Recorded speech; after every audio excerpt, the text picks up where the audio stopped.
Alright, so today I was going through all my female ball pythons just checking for eggs, and sure enough I actually found one sitting on a big clutch of eggs. This is actually my pied female, which is pretty exciting. I bred my fire pied male to that pied female. I should get a whole clutch of pieds. All of them should be visual pieds. Half should be fire pieds and the other half should be regular pieds, which is pretty awesome. So what I'm going to do today is I'm going to pull those eggs. Hopefully we won't get bit from that female, and we'll see. Hopefully she laid them all. I just kind of peeked in there. I saw her in a few eggs and it looked pretty promising. It looked like she's done laying. So I'm going to jump in there, kind of show you how I set up the egg box and candle the eggs and go through the whole process of pulling the eggs from the female.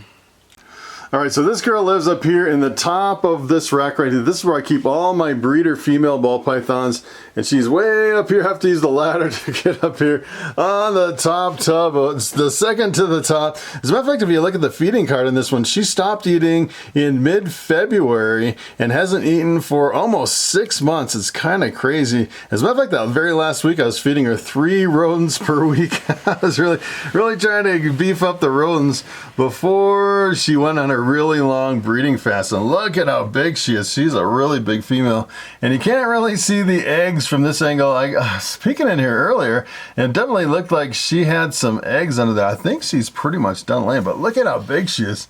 She's really big. I think the last time I weighed her, she was, I think it was just a little over 3,000 grams, so she's a pretty big girl. So what I'm going to do is I'm going to pull this tub out, put it down on the table, and then we'll unwrap her from these eggs and check them out. Alright, so take a look at this. You can definitely see some eggs under there now. And I want to try to get her off of these eggs. Sometimes they can get a little snippy. She's hissing a little bit. And sometimes you just have to kind of come from the back side. Usually they're really front focused. You definitely don't want to come kind of from the front side. See if I can kind of tease her off of these eggs. This is the first time this girl has ever laid, which is pretty amazing. It took her a really long time to lay some eggs. Let's see what she's got. Oh, it looks like she's got one slug right there, but most of the other ones, looks like all the other ones are really good eggs. Pretty awesome. Take a look at that. That is fantastic. So the first thing I want to do is see if she has any eggs in her body, see if she's egg bound, and it looks like she doesn't have any eggs. Look at how beautiful this girl is. Really awesome looking pied female. And what I'm going to do is I'm going to take this girl and I'm going to put her down in this bottom tub down over here. Kind of as a temporary holding tub, so she can kind of chill out down here. Let me take a look at these. Take a look at these. So we have 1, 2, 3, 4, 5, 6, 7. 7 egg clutch and 1 little slug. So this is an infertile egg that we don't even have to worry about on that one. But take a look at these. These look fantastic. And these are all, look, they're almost coming apart. I always like to kind of take them apart. Take a look at those beautiful eggs. That is really fantastic. So what I usually do is, you know, it's kind of interesting. What I kind of want to do is I kind of want to test this theory and just put one little mark, or how about one little spot right on the top to see if the embryos are actually laid on the very top and how close the embryos are to the top. What I usually do is I just separate them and then I candle them and then kind of figure out where the embryos are and then put the embryos on top during incubation. And boy, these guys are kind of stuck together, even though they're just stuck just a little bit. So what I do is I just kind of separate them, kind of rock them back and forth a little bit. And whatever you do, you don't want to rip them, and they get really stuck together. And the longer they're kind of sitting after they get laid, the more they get stuck together. So the sooner you can get in there, it's better for the eggs. As a matter of fact, this is kind of making me nervous on that one. I definitely don't want to rip these. And it feels like they've been laid quite a while ago. It's because they're pretty tough already. As a matter of fact, I may be able to set those right in the box. Let's see if I can separate a couple here on the end. Wow, these are really stuck together. Usually if you kind of just tease them apart a little bit. I had one rip once and it was kind of oozing all over and I put a Band-Aid on it. And some people say you can use like a liquid skin or a Band-Aid or something like that, but you really don't want to rip them. Boy, that is kind of crazy. Maybe I'll just go ahead and separate them all. I prefer to have them separated because if I get a bad egg and if it goes moldy in the incubation box, what I like to do is I like to keep it separated from the rest of the eggs. Almost seems like it works better if you maybe put your fingers closer to the edge. Always makes me nervous. I definitely do not want to rip these eggs. The bottoms is what the bottom of the eggs look like. Boy, these are really stuck. I'm thinking maybe she laid them maybe it's been over 12 hours since she laid them. And when they first lay them, it's really weird because they're really super soft and jiggly. They're almost transparent. You can almost see right through them. And the longer they sit, the more they get stuck together, and the more leathery they get. It's kind of a weird effect on these eggs. See if I can separate these last three. I think I can. Oh, these are really stuck.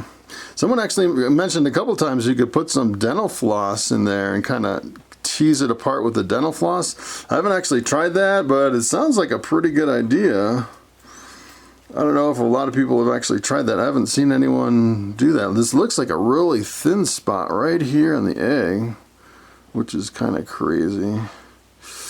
Yeah, that makes me really nervous right there.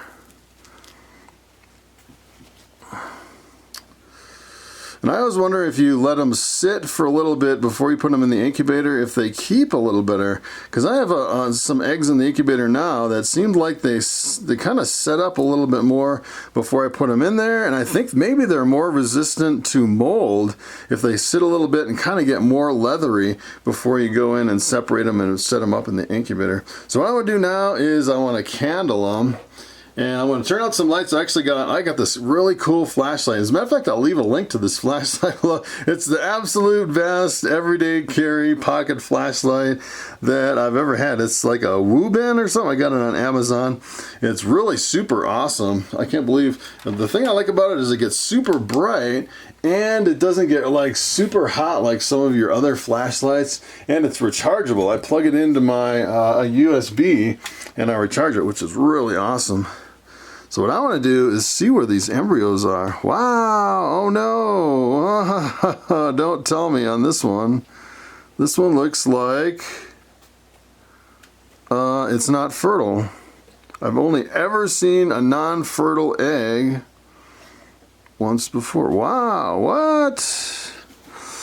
This is kind of weird. All right. I don't know if this is right. This doesn't seem right. I have not seen any embryos in any of these. Is that weird or what?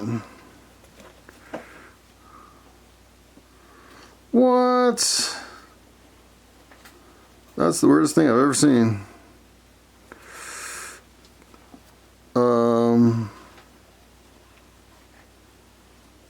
I don't know if these eggs are good. I actually had one clutch with one egg with no veins and no embryo. Wow, I think all of these, I don't think any of these are going to hatch. Got one little tiny spot right there, which could be a really small embryo. Well, one little tiny spot right there. Wow, that does not look good for those eggs. Unfortunately, I don't think there's much hope for those eggs just kind of candling them like that. I've never seen a whole clutch of bad eggs like that. What I want to do is I'm just going to set them up in the incubator and cross my fingers. I've never seen eggs without the veins and the little round embryo. Usually it's like the size of a quarter, a little round embryo right in the middle. So that is kind of a bummer. So it's definitely been one of those years. seems like everything's going wrong. I get eggs and they're not fertile, and then most of my females don't lay. So what I'm gonna do is I'm just gonna show you how I set up the Zig boxes. What I do is I use this vermiculite, like a really fine vermiculite, and I actually weigh it out. I weigh it 150 grams of vermiculite, and it's almost 3 scoops for 150 grams. That's 142 right there. So getting pretty close, 146, 148. That is 150, perfect, right there, 150.1. So then what I do is I'm going to zero it and then add 150 grams of water. And I heat my water to about 90 degrees before I put it in there. And what I do is I usually put the last little bit with a syringe and just kind of pour in the first amount and try not to go over. I used to do 200 grams and I found it was almost too much for the box, and I kind of backed off to 150 grams. So 133, 135, getting pretty close. That's 141. So then I just pull up a little in my disposable syringe and kind of put the last little bit right in the mix right here. That is 150.2. That's close enough. And then what I do is I just kind of stir it up with my hands and then get it mixed in there nice and good. And this actually is enough humidity for the full 2 months. You don't have to add any more humidity or anything. You don't have to worry about, you know, having too much or anything. And some people kind of go by the feel instead of exactly weighing it out. It's not really an exact size. I've actually seen some people where they'll almost completely drench it, and that works just fine too. I kind of like, you know, just the right amount of vermiculite in there. I actually saw a YouTube video, some guy was using 50-50, and it seemed like it was working really well. So essentially what I do is I just kind of level it out a little bit, smooth it out, and then I put this egg crate right on the top, just like this. So this should be interesting. I don't know if these are gonna hatch. I don't have much hope at all for these. This is kind of a long shot as far as getting these to hatch with no veins at all in any of them. I've never seen that before. That is pretty crazy. And kind of the trick to this vermiculite is to kind of keep it kind of even right here. And then so the eggs don't roll around, because you definitely don't want the eggs rolling around in the tray. You kind of want them really stable. So then what I want to do is I'm just going to line up the original little spots right on the top that I marked on these. I can't even believe this. I've been waiting years for my first pied clutch. And here all these look like they're not going to even develop, which is kind of maddening. And I've never really heard of that problem from anyone, really, where you get eggs that look like regular good eggs and then they all turn out to be slugs. That's kind of the weirdest thing I've ever seen. And you know, I've only actually ever had one egg like that in hundreds of eggs that I've actually produced. And this looks like every single one is kind of a slug. I don't know exactly. Maybe the shell's tooth. It's kind of weird because you can actually see all the way through these with that light, and it was pretty obvious. It didn't look like there was anything in it. But I'm just gonna keep going as though they're good eggs. They look like really good eggs. I hope they hatch. That'd be kind of unfortunate if none of these hatched. And then from here, essentially what I do is I use press and seal. I put it right on top. And kind of the weird thing about press and seal is that some people say that it seals in all the oxygen, which I'm not too sure about that, because it seems like you can keep them in here for 2 months and the eggs don't suffocate and the hatchlings don't suffocate, and there's no holes or no ventilation, and it seems like it's been working perfectly fine, which is kind of weird. Alright, so from here I took my label maker and I made a couple labels. Essentially what I do is I put the pairing, so it's my pied crossed with my fire pied, and then the hatch date, and the date they were laid. Today is the 18th August of 2020. Should hatch the 17th August of 20, assuming these eggs are actually good, and hopefully they are. Alright, so there you have it. That was the weirdest clutch of eggs that I've ever seen. It almost looks like they were normal sized eggs, but didn't really have the vein development inside, which is kind of crazy. Now let me tell you, 2020 has been a pretty insane year for this reptile room. Actually, if I kind of do a recap, it looks like we got a whole clutch of slugs on this one that are normal size eggs. I don't really have any hope for any of these. And then probably about half my females didn't lay, so I'm about at 50% right out of the chute. And then I actually had had one of my first clutches. I bred a bamboo to a pastel, and out of 10 eggs, I only got 1 bamboo and a whole handful of normals. It has been a really crazy year. So that is pretty much it. Thanks for watching, and I will see you in the next video.